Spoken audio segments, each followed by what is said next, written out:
नमस्कार मित्रांनो, साधी माणसं या आजच्या एपिसोडमध्ये आपण पाहत आहोत. इथे ट्रूथ अँड डेअरचा गेम चाललेला असताना आता नंबर आला असतो देविकाकडे.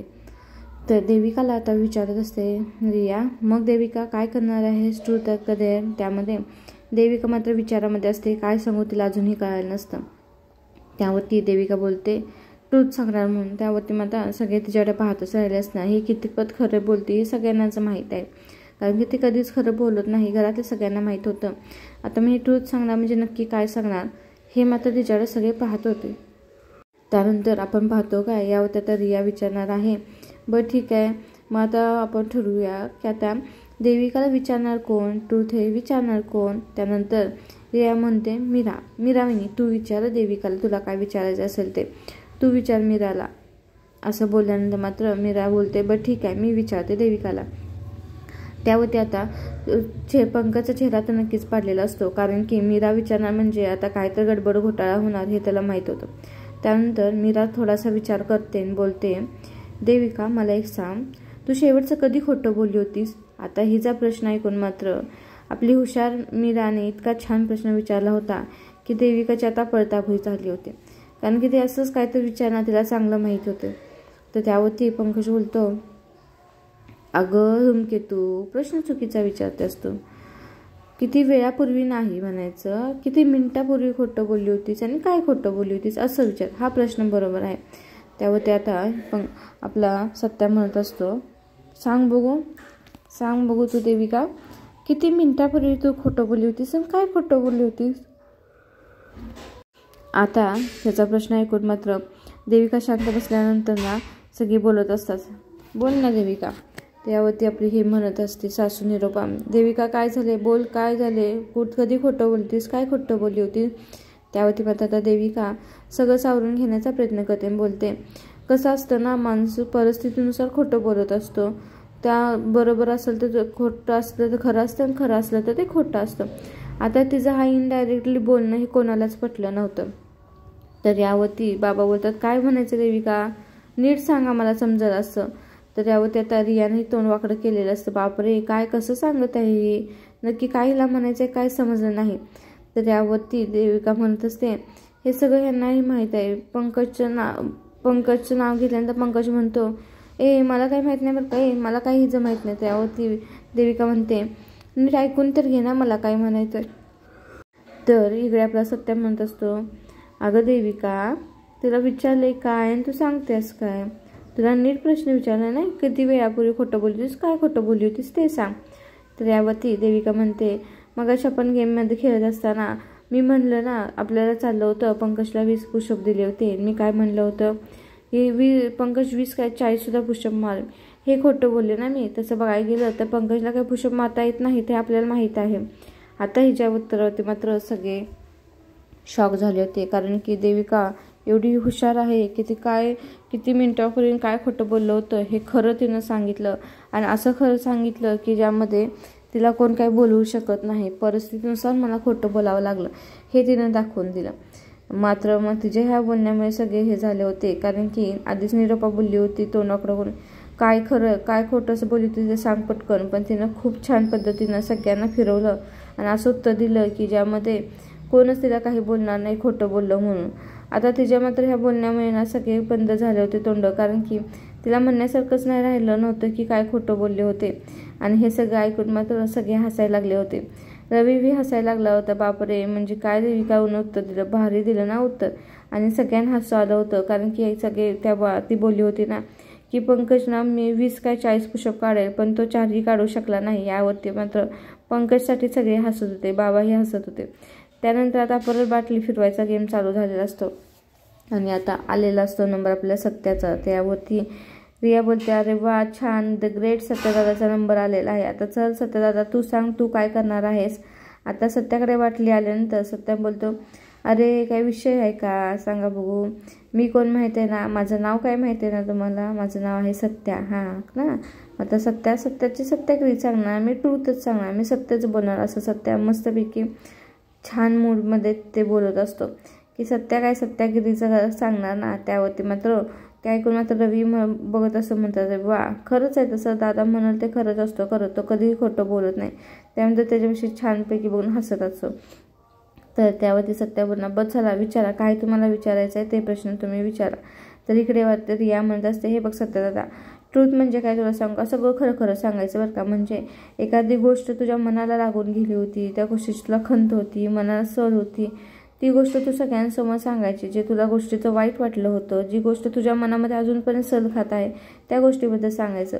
तर इकडे देविका काय म्हणते माहिती आहे का, हा काय सांगणार, हा सांगणार आहे का ह्याचं लग्न कसं झालं ते, का ह्याच्या बायकोचं फुलाचं दुकान आहे ते, असं देविका म्हणते. असं देविका म्हणल्यानंतर मात्र सत्याला वाईट वाटलं असतं आणि ते देवीकडे पाहत असतो.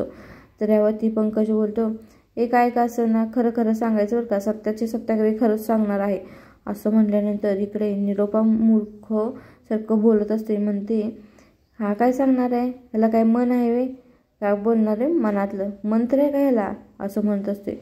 तर इकडे देविका अजून का नाही आगीत तेल ओतत असते आणि अजून बोलत असते, हो त्याच्याकडे काय सांगण्यासारखं आहे, बायकोचं फुलाचं दुकान, असं म्हणत असते. का त्यांचं झालेलं लग्न हे सांगणार आहे का ते सत्या, असं म्हटल्यानंतर मात्र मीराला खूप वाईट वाटलेलं असतं आणि मीराना तिच्याकडे पाहत असते रागाने, कारण की तिनं बरोबर त्यांच्या दुःख्या नसवरती पाय ठेवला होता. आता देविकाचं हे बोलणं ऐकून मात्र पंकजला खूप छान वाटलं होतं आणि तो एकदम कुचक नजरेसारखं ना आपल्या सत्याकडे पाहत असतो. तर निरूपा बोलते, हा काय सांगणार आहे, याला काय मन आहे का, हा कुठली गोष्ट खरी बोलणार आहे, हा हे सांगणार आहे का त्याला किती गुंडाने मारला, याचं गुंड कोण कोण मित्र आहे ती, काय हे सांगणार आहे, काय सांगणार आहे का तो दारू पितो, काय करतो, हे सांगणार आहे. त्याला काय मन आहे का, त्याचं कधी मनातलं काय कुठली गोष्ट सांगितली आहे का त्यानं, पनवतीच आहे. असं बोलल्यानंतर मात्र सत्याला खूप वाईट वाटतं आणि सत्यानं ते डाव सोडून बोलतो, बस झालं आता, असं बोलून चिडून तिथून निघून जातो. आणि हे सगळं देविकाच्या मनासारखं तर झालं असतं, कारण तिने बरोबर सत्याला वाईट वाटावं असं बोललं होतं. आता बाबांनाही खूप वाईट वाटलेलं असतं की सत्या आता तिथून निघून गेला आहे.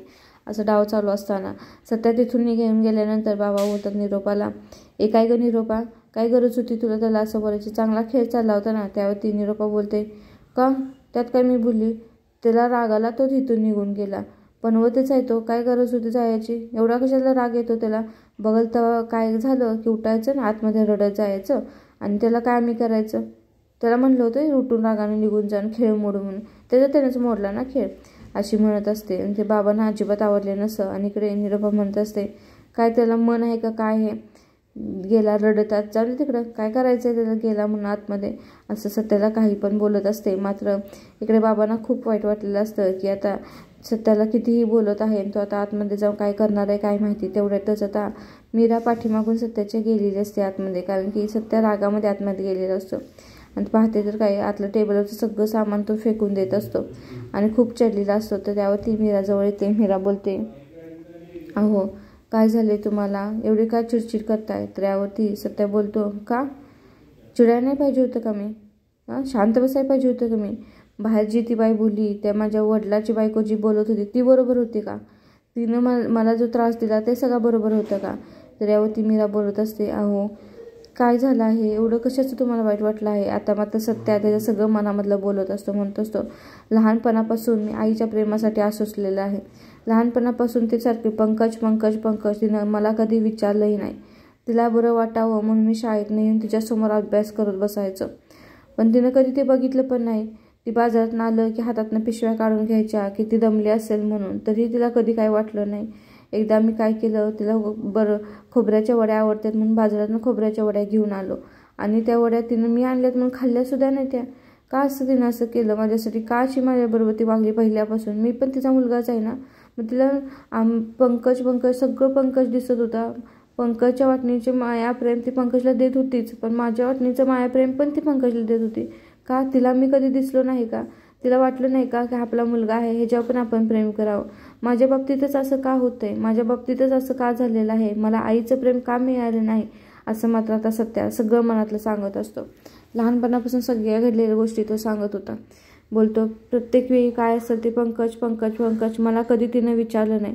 तिला आईचं पांजर कधी फुटला नाही का माझ्या बाबतीत. मी किती वेळ प्रयत्न करत होतो तिला बरं वाटावून, प्रत्येक गोष्ट कधी तर तिनं मायेनं जवळ घ्यावं, प्रेमानं जवळ घ्यावं. सत्या तू बरं आहेस का, तू 2 घास खातोयस का, तुला काय पाहिजे आहे का, तू दमलायस का, तुझं काय दुखतंय का. कधी तर तिनं काहीतरी मला विचारलं, पण नाही, कधीच तिनं मला काही विचारलं नाही. आणि मी लहानपणापासून फक्त आईच्या आई आई आणि आई एवढंच मनामध्ये विचार करत आलो, तिला बरं वाटावून प्रत्येक गोष्ट करत आलो. पण तिनं कधीच ते लक्ष दिलं नाही. प्रत्येक वेळी पंकज पंकज पंकज एवढंच तिनं केलं. त्यावरती मीरा बोलत असते, अहो असं का बोलताय तुम्ही? त्यावरती सत्या बोलतं, का चुकीचं बोलतोय का काय मी? तिनं काय काय केलं? मी काय केलं नाही तिच्यासाठी? मला लहानपणी असताना तिच्याकडून प्रत्येक गोष्ट हवी होती. मी कुठल्या गोष्टीमध्ये हट्ट केला नाही. मला फक्त आणि फक्त आईचं प्रेम पाहिजे होतं. लहानपणी असताना तुला सांगतो, शाळेत भाषणाची स्पर्धा होती आणि विषय होता आई. म्हणूनच मी त्या भाषणामध्ये नाव दिलं होतं आणि मला भाषण करायचं होतं. आणि मी मनात जेवढं काय होतं तेवढं सगळं उतरून काढलं होतं एका पानावरती. आणि ते आता आईवरती भाषण होतं म्हणून ते भाषण करायसाठी मी गेलो होतो. तेवढ्यातच तिथं गेल्यानंतर माझी डोळे फक्त आईला शोधत होते. एवढ्या सगळ्या गर्दीत आई कुठं दिसत आहे का बघत होतो. आणि पाहतो तर काय, आई कुठंच नव्हती. आणि त्यानंतर मला धूमकेतू एकही शब्द बोलता आला नाही ग भाषणामध्ये. मी तसंच निघून आलो. आणि उलटं घरी आल्यानंतर हीच मला ओरडायला लागली की हा कसला भाषण करतो, ह्याला काय येतं का, हे काय असंच आहे, मोकळं असेल ना पळत, ह्याला काय बोलायला पण येणार नाही. आणि हे का झालं, कशासाठी झालं? माझ्या पुढं माझी आईच नव्हती तर मी काय शब्द बोलणार होतं सांग? एवढं सगळं मी लिहून नेलेलं, मी काहीच बोलू शकलो नाही. आणि उलटं घरात येऊन मी मला अशी बोलत होती. हे मात्र सत्या खरं सगळं रडत रडत सांगत होता. कारण की जसं रियानं सांगितलं होतं की सगळ्या गोष्टी आपल्या मनातल्या बाहेर पडल्या पाहिजेत, तशा मात्र सगळं त्याच्या मनातलं बाहेर पडत होतं. त्यानंतर सत्या म्हणत होता, हे बघ धूमकेतू, तुला सांगू का, लहानपणी असताना मला आजीकडे सुद्धा जायचं नव्हतं ग. मला इथंच राहायचं होतं. मला आईवडिलांच्या बशी राहायचं होतं. पण तसं काहीच झालं नाही. पाहतो तर काय, मला प्रत्येक गोष्ट पंकजच्या वाटणीची जी काय होती, पंकजला भेटून माझ्या वाटणीची त्याला भेटत होती. अगदी खेळण्यापासून सगळं. हे सगळं आता इकडे बाबाही ऐकत होते आणि त्यांनाही वाईट वाटत होते. रिया, बाबा, निरोपा आणि रवी हे चौघेही बाहेर होते. रियाला मात्र खूप वाईट वाटत होतं. खरंच सत्यादादाच्या वाट्याला किती वाईट आलं आहे. पण एवढं सगळं ऐकून ही निरोपा शांत होती. कारण की तिला हे सगळं माहीत होतं, पण ती काय दाखवत नव्हती की मीच हे सगळं केलं आहे, स्वतःच बरोबर आहे असं मात्र ती दाखवत होते. आणि मात्र हे ऐकून सगळं बाबांना खूप वाईट वाटत होतं. इकडे सत्या म्हणत होता, तुला सांग का धूमकेतू, मला खरंच आई वडिलांच्या पाशी राहायचं होतं. मला ना इथून जायचं नव्हतं. पण तेव्हा पण तिनं माझं ऐकलं नाही. लहान होतं तेव्हाच मला तिनं तिच्यापासून दूर केलं होतं. मला तिच्यापासून लांब सोडलं होतं. आजीकडे नेऊन सोडलं होतं गावाला. तिनं असं का केलं असं सांग? एवढं लहान असल्यापासून मी फक्त आई आई करत होतो. तिनं एकदा तर मला मायेनं हाक मारावी, प्रेमानं जवळ घ्यावं म्हणून सगळं करत होतो ग. पण तिनं कधीच नाही माझ्यावरती प्रेम केलं. तिला फक्त पंकज दिसत होतं. का असं का? मी काय केले होतं तिचं? मला आईचं प्रेम नको का? मी त्या आईच्या प्रेमासाठी आजपर्यंत किती सुचलेलं होतं. हे सगळं सत्या बोलत होता. इकडे मात्र निरोपाला काडीचा फरक पडलेला नसतो. तोंड वाकडं करून फक्त ऐकत होते. पण आपले सत्याचे बाबा मात्र मन देऊन ऐकत होते. कारण की त्यांना माहीत होतं निरोपानं खरंच त्याच्या बाबतीमध्ये खूप वाईट केलं होतं. त्याला कधीच आईचं प्रेम दिलं नाही. कधीच त्याला कसा प्रेमानं जवळ घेतला नव्हता. आईची ऊब म्हणजे काय त्याला काहीच माहीत नव्हते. त्यामुळे त्याला खूप वाईट वाटत होतं. लहानपणी असताना त्यानं सांगितलं की धूमकेतू, मला खरंच जायचं नव्हतं आजीकडे गावाला, पण हिने कसलंच माझं ऐकलं नाही. तेव्हा सत्या रडत होता, आई नको ना, मला नको तुमच्यापासून लांब पाठवू. मला तुमच्याजवळच राहायचं आहे. मला आजीकडे गावाला जायचं नाही. इकडे त्याचे बाबा म्हणत असते, अगं अशी का करतेस तू? का त्याला आपल्यापासून लांब करतेस? आईच्या वडिलाच्या प्रेमापासून का अशी तू त्याला पोरकी करतेस? तर यावरती सत्याच्या बाबांचंही त्यावेळी काही निरोपानं ऐकलं नसतं आणि बोललेले असते, तुम्ही शांत बसा. मला ना माझा रवी आणि पंकज मोठं होताना ह्याच्यासारख्याची सावली नको आहे अजिबात. मला त्यांच्या चांगल्यासाठी हे जे अडथळा नको आहे असं म्हणत असते. काय ह्याचा उपयोग आहे? अजिबात नाही. तो इथं राहणार नाही आणि एक तर तो तर राहील नाही तर मी तर राहीन असं ते सत्याच्या बाबांना बोललेलं असते. मात्र आता सत्या खूप वाईट तोंड करून तिच्यावर पाहत असतो. बोलत असतो, आई खरंच मी दमवत नाही, मी काही बोलत नाही, पण मला तुमच्या दोघांच्या जवळ राहून दे. मला करमणार नाही गावाला, मला जायचं नाही असं म्हणत असते. पण आता निरोपा काहीच ऐकायला तयार नसते. बोलत असते, अजिबात नाही, तुझ्यासारखं पोरगं मला अजिबात जवळ नको आहे. काय तू कसली सगळी तुझी मारामारी हे सगळं असलं धंदा तुझं, यानं माझ्या त्या 2 पोरांच्या प्रगतीवरती सगळा परिणाम होत आहे. त्यामुळे तू इथं काय राहायचं नाही असं बोलून त्याच्या खिशामध्ये असलेली गाडीसुद्धा ती काढून घेते आणि म्हणत असते, हे पंकजची गाडी इकडे अजिबात जायचं नाही असं बोलल्यानंतर आपल्याला सत्या खरंच रडत असतो. बाबांना म्हणत असतो, बाबा तुम्ही तर सांगा ना आईला, मला नाही जायचं, मला इथून कुठं जायचं नाही. पण मात्र निरोपा मात्र एवढ्या छोट्याशा मुलावर इतकी चिडून बोलत असते.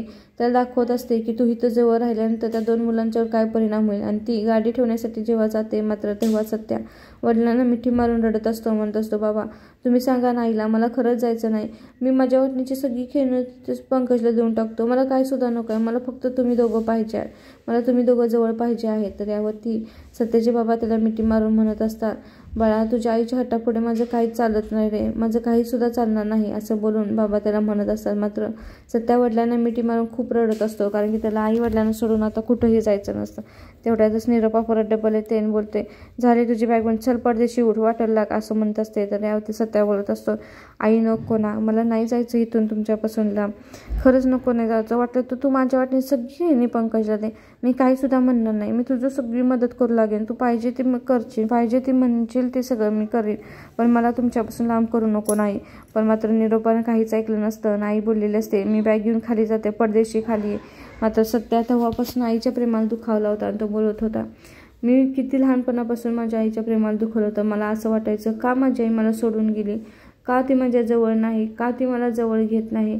मला असं वाटायचं कधी एकदा माझी आई येते आणि कधी मला मिठी मारते, कधी माझ्या डोक्यावरून हात फिरवते, मायेनं कुरवते, मला बोलते, बाळा तू बरा आहेस का, तू खाल्लंयस का 2 घास असं बोलत असते. तेवढ्यातच आता निरोपा हे सगळं ऐकून रागानं बाहेरून सोफ्यावरती बसलेलं असते आणि तेवढ्यातच तिकडून मागून सत्याचे बाबा येतात आणि सत्याचे बाबा बोलत असतात, निरोपा पाहिलंस का किती त्याच्या मनामध्ये सगळ्या आठवणी राहिल्या आहेत, किती तू त्याच्या मनामध्ये सगळे आघात केले होतेस. तर यावरती निरोपा चिडून त्यांनाच बोलत असते, का मी काय केले त्याला, त्याचं त्याला कळ नाही, पहिल्यापासून चिडका पनवते ती पनवतेच लागलेला आहे तो, काय तो रडून दाखवते प्रत्येक वेळी, 1 नंबरचा पनवते हे असं बोलत असतो. मात्र आता सत्याच्या बाबांना अजूनही वाईट वाटत असतं की अजून एवढा मोठा झाला तरी तो या बाईच्या मनातून काय त्याच्याबद्दल प्रेम काही जागलं नाही. इकडे आता सत्या बायको शेजारी बसून रडत असतो, म्हणत असतो, मला खरंच असं वाटतं ग धूमकेतू की माझ्या आईनं माझ्या जवळ यावं, मला मायेनं कुरवाळावं, एवढ्या वर्ष ती माझ्या जवळ नव्हती, कधी तर मला जवळ घ्यावं. मी म्हणतोय ते चुकीचं आहे का. तर यावरती मीरा म्हणत असते, अहो तुम्ही म्हणताय ते सगळं बरोबर आहे, पण तुम्ही तुमच्या मनातलं त्यांना सांगितलं पाहिजे ना. तुम्ही जर सांगितलं नाही तर त्यांना कसं कळणार आहे की तुमच्या मनात काय आहे. तर यावरती सत्या बोलतो, काय बी गरज नाही कोणाला काय कळायची, माझ्या मनातलं माझ्या मनातच राहून दे असं म्हणत असतो. तर यावरती मात्र मीराला इतकं वाईट वाटलेलं असतं की खरंच यांच्यामध्ये एवढं साठून राहिलेलं आहे. ती म्हणत असते, अहो तुमच्यामध्ये इतक्या गोष्टी इतके दिवस झालं साठून राहिल्या आहेत, तुम्ही ह्या बोलल्या पाहिजेत, तुम्ही बोलल्याशिवाय हे कसं त्यांना कळणार आहे, तुमच्या मनात काय काय चाललं आहे, तुम्हाला त्यांच्याबद्दल काय काय वाटतं हे सगळं तुम्ही बोला ना. तर यामध्ये सत्या बोलतो, काही त्याचा फरक पडणार नाही, काही त्याचं होणार नाही, कारण की तिला कधीच माझ्याबद्दल काहीच वाटणार नाही असं सत्या म्हणत असतो.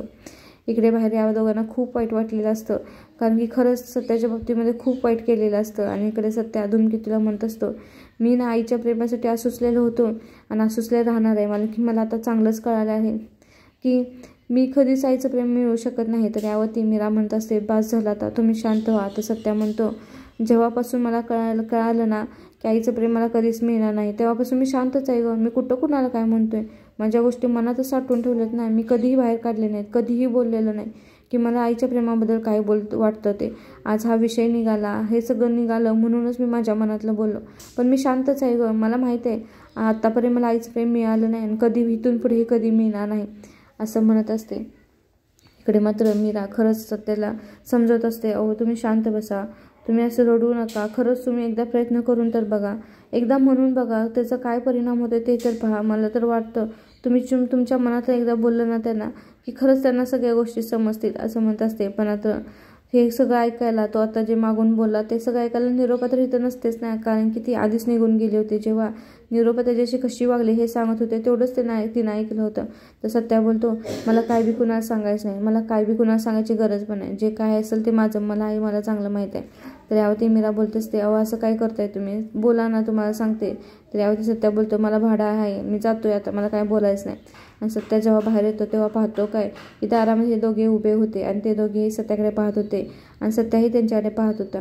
त्या दोघांनी एवढं वाईट वाटलेलं असतं की आपण सत्या दादाकडे पाहावं तर कसं, पण सत्याला खूप वाईट वाटलेलं असतं आणि तो त्या दोघांना काही न बोलता तिथून निघून जातो. इकडे आपण पाहतो तर रवीच्या चेहऱ्यावरती इतकं दुःख असतं की त्याला इतकं वाईट वाटलं असतं की आपली आई सत्या दादाशी खरंच खूप वाईट वागली आहे.